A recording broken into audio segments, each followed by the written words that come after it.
సంబంధించిన పంటలు అయితే పండిస్తున్నారు. ఈ పొలం అంతా మీదేననే? మందేతండి.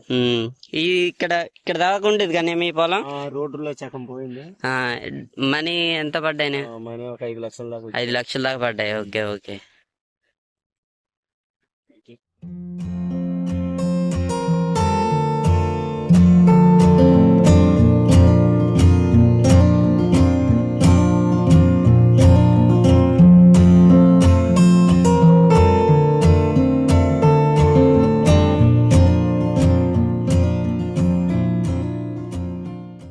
విన్నారు కదండి.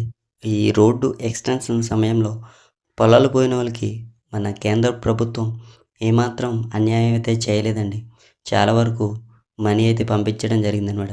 ఆ భూమి వాల్యూ కట్టడం జరిగిందనమాట. ఇంకా నేను చెప్పాలంటే ఆ భూమికి మించిన వాల్యూ కట్టిందనే చెప్పుకోవాలన్నమాట. సో ఫ్రెండ్స్, వీడియో నచ్చితే లైక్ చేయండి, ఛానల్ని సబ్స్క్రైబ్ చేయండి. జై